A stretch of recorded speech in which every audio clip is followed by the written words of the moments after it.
د تریخي په هکله خبرې کوو. دا چې د صفرا کیسه یا تریخی په هضم کې څه رول لري او پکې موجود مواد چې د بایل په نامه یادیږي له کومه ځایه راځي. ښه راځو، دا شو ینه یا ځیګر،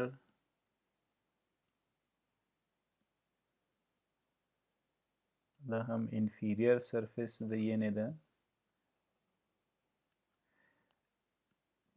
دا هم لیفت لوب یا د چپه ینه هم بلل کیږي په ځینې کتابونو کې، دا هم رایټ لوب یا رایټ لیور، او د دو په انفیریر سرفیس کې دلته تریخی یا د صفرا کیسه موقعیت لري.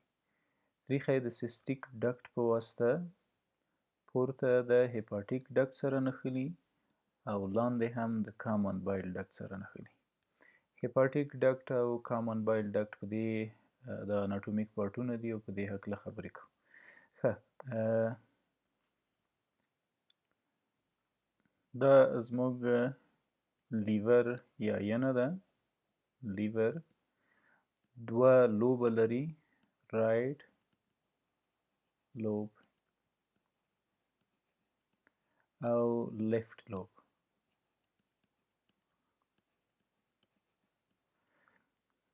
دا لیفت لوب ده او دا هم زموږ د ینې رایټ لوب. ښه، په ینه کې چې کوم ترشحات کیږي هغه راځي د هیپاټیک ډکټ د لارې د صفرا کیسې ته، تریخي ته، په تریخه کې ذخیره کیږي او ځینې نور مواد هم ورسره مکس کیږي او بالاخره راځي زموږ کوچنیو کولمو ته. دلته چې کوم ډکټ موجود ده دې ته وایي رایټ هیپاټیک ډکټ، رایټ هیپاټیک ډکټ، یا ښي طرف ته چې کوم ډکټ یا پایپ موجود ده رایټ هیپاټیک ډکټ.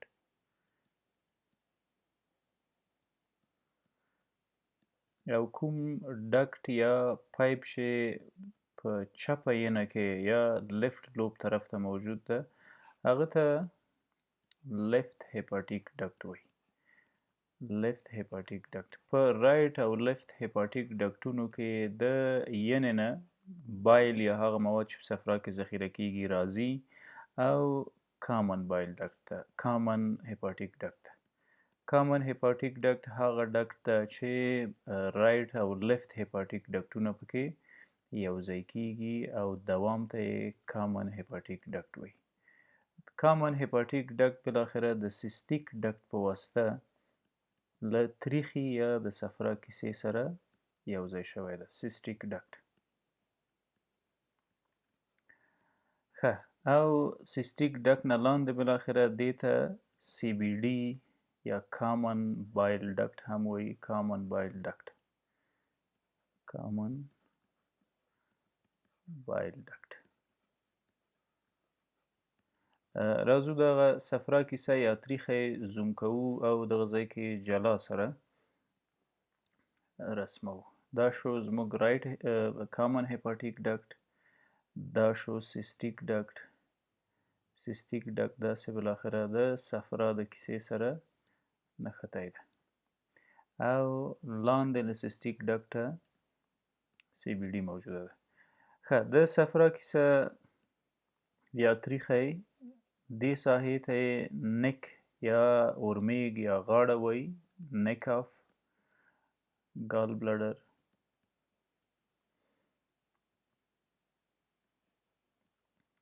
دا یې باډي آف ګال بلډر ده او دا ساحه هم فنډس ده، فنډس نومیږي. دا یې اناټومیک پارټونه دي.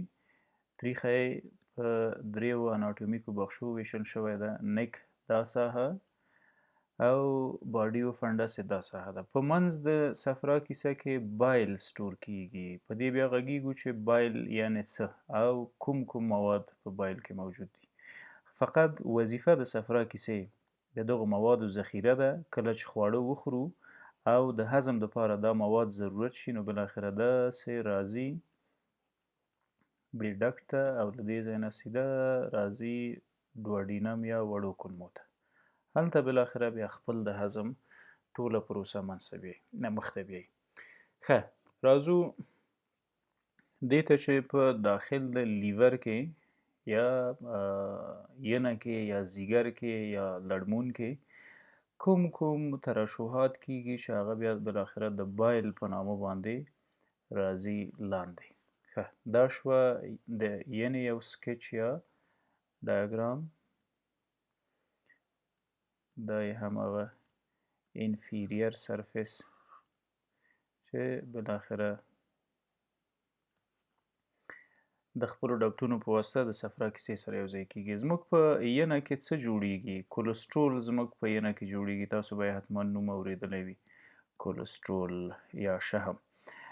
د کولسټرولو ترڅنګ د سوډیم منرال ډیر په ینه کې جوړیږي. د سودیم ترڅنګ پوټاسیم په ینه کې جوړیږي. د اوبو تولیدات په ینه کې کیږي. همدا رقم ډیر مهمه مواد چې د بایل اسید په نامه یادیږي، بایل اسیدز، بایل پیګمنټ په نامه مواد چې په هغه کې بلروبین او بلورډینز دي، دا په ینه کې جوړیږي. او له ینې نه بالاخره د هغه پایپونو په واسطه چې هیپاټیک ډکټ ورته وایي په هغه کې راځي او بالاخره د صفرا کیسه کې ذخیره کیږي. په دغه مسیر کې دوه ډوله نور تولیدات هم کیږي. په خپله د ډکټ کې یا د پایپ کې یا بایل ډکټ کې هم ځینې ترشحات دي چې هغه کیږي او بالاخره د بایل سره یوځای کیږي. یعنی دغه پایپونو کې چې کوم اپیتیلیل حجرات دي، په دغه حجراتو کې سوډیم تولید کیږي. همدا رقم بایکاربونیټ تبدیل کیږي.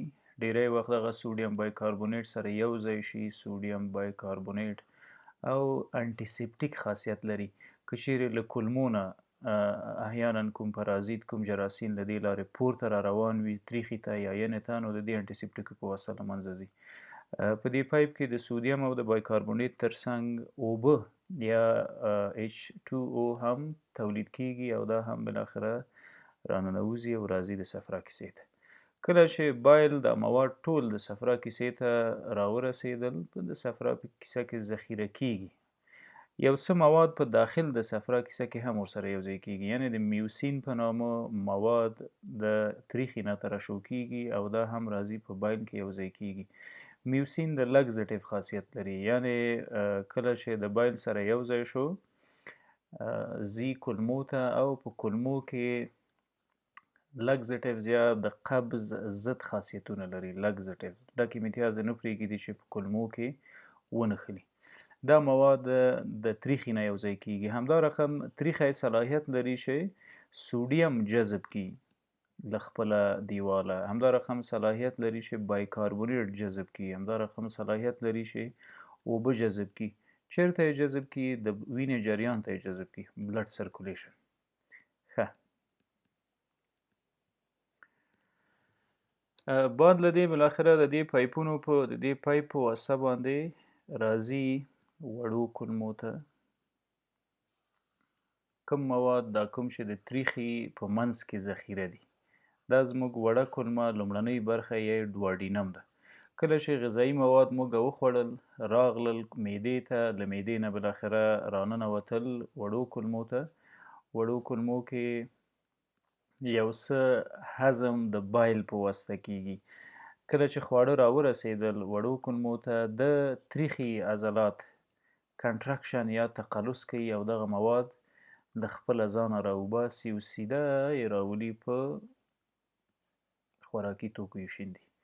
په دغه خوراکي توکو کې بایل مکس کیږي، بایل اسید، همدا رقم بایل پیګمنټس، د شحمیاتو او د نورو مغلقو موادو جذب کیږي. ځینې بایل اسیډونه یا بایل پیګمنټونه بیرته د وړې کولمې نه جذبیږي د وینې جریان ته، بلډ سرکولیشن.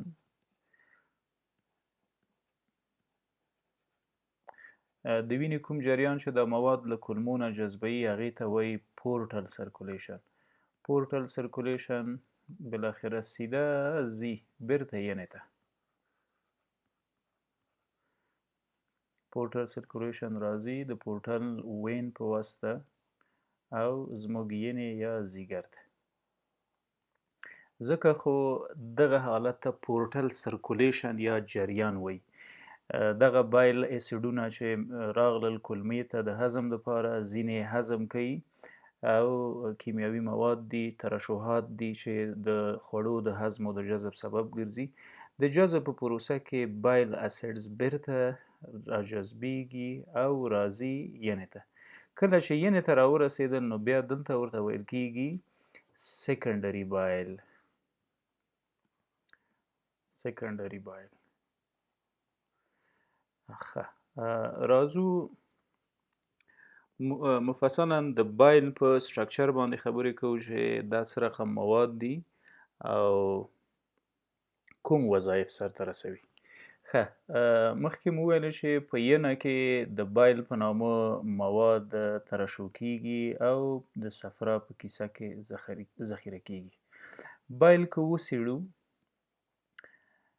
99.6% یې اوبه دي. 99.6% پکې واټر یا اوبه دي په بایل کې. دغه مواد چې د صفرا کیسه کې یا تریخي کې ذخیره کیږي. یوازې 2.4% پکې پاتې برخه سولیډز یا جامد مواد دي او همدغه ډیر مهمه مواد دي ځکه همدا د صفرا کیسې په منځ کې ذخیره کیږي.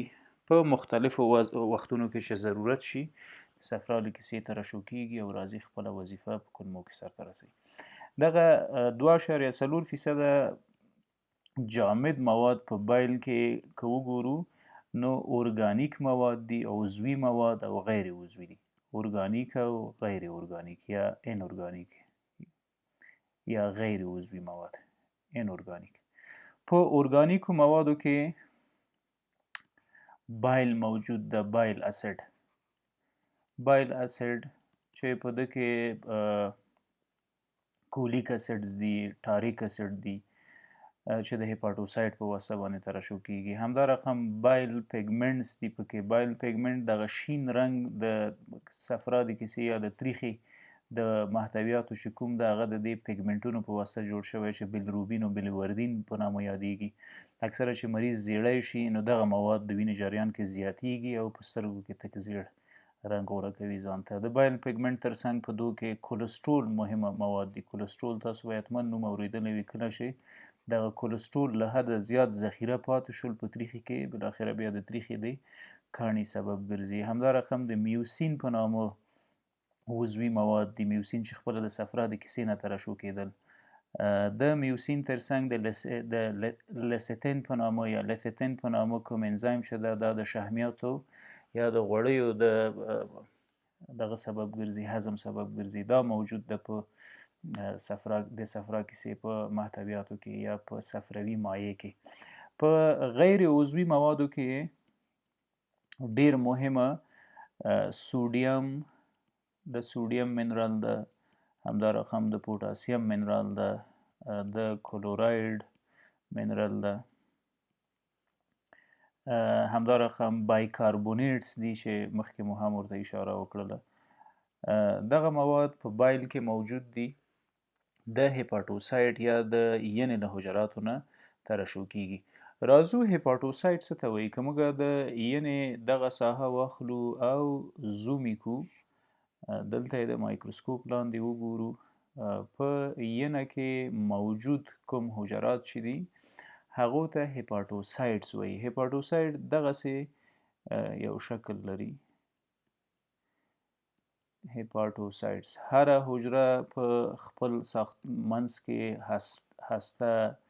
هستچه، ډي ان اے، آر ان اے او خپل جنټیک کوډونه لري چې د هغو په واسطه دا کوم مواد چې مخکې مو ترې نومونه واخیستل دا ترشح کوي او دوی بیا بالاخره خپل وظایف د بدن په مختلفو سیمو کې او حتی په هضم کې منځته راولي.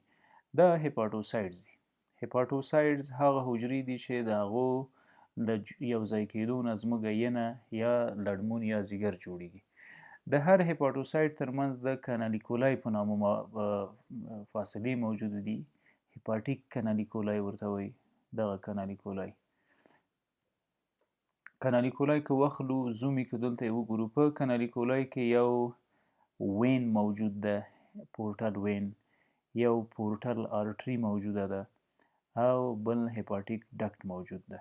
دا ترشحات راځي او راننوځي د رګونو ته، د وینې رګ، د پاکې وینې او د ناپاکې وینې رګ، او بالاخره دوی ټول راولي هپاټیک ډکټ ته، هپاټیک وین او هپاټیک آرټري ته. نو زموږ د بایل په هکله غږیږو، بایل راځي هپاټیک ډکټ ته، د هپاټیک ډکټ نه راځي د صفرا کیسې یا تریخي ته، او په تریخه کې ذخیره کیږي. د تریخو د کاڼي په هکله مفصلا معلومات در سره شریکوم. دا زموږ سیسټیک ډکټ شو او دا هم تریخی. مخکې مو وویلې چې په تریخي کې مواد راځي او وظیفه یې یوازې سټوریج یا ذخیره ده. په دې موادو کې کولسترول هم موجود دي. که چیرې د حده زیاته ذخیره وشوله او له وخت نه زیاته وشوله، یعنی مواد د ینې نه راځي او بالاخره په صفرا کیسه کې تجمع کوي، راځي تجمع کوي، اما د صفرا کیسې نه لاندې ضرورت نه پیښیږي چې د هضم لپاره یې وړو کولمو ته راولېږي، ګډوډي ته. دغه حالت معمولا په کله فاسټینګ کې ډیر وي. فاسټینګ یعنی کله چې موږ ډوډۍ نه خورو د دې په خاطر چې وزن مو کم شي یا کوم بل هدف لرو، نو د صفرا کیسه کې مواد راځي، ذخیره کیږي. دغه ذخیره که بار بار وشي، کلونه کلونه وشي، نو مواد رسوب کوي. چې رسوب یې وکړو بالاخره په کاڼي بدلیږي چې کولی لیتایسس ورته وایي، کولی لیتیاسس. د تریخي کاڼی تر هغې پورې چې علایم ونه لري، د تریخي دردونه جوړ نه کړي، تبه استفراقات جوړ نه کړي، هیڅ تکلیف نه ده او هیڅ معالجه یې مهمه نه ده چې وکړو. په ځینې حالاتو کې تریخي کاڼی راغورځېږي کولمو ته او د کولمو د بندېدو سبب ګرځي، پیریډیټیک الیس جوړوي. په هغه وخت کې بیا مهمه ده چې معالجه یې وکړو، چې هغه معالجه معمولا د جراحۍ په واسطه باندې کیږي. ښه،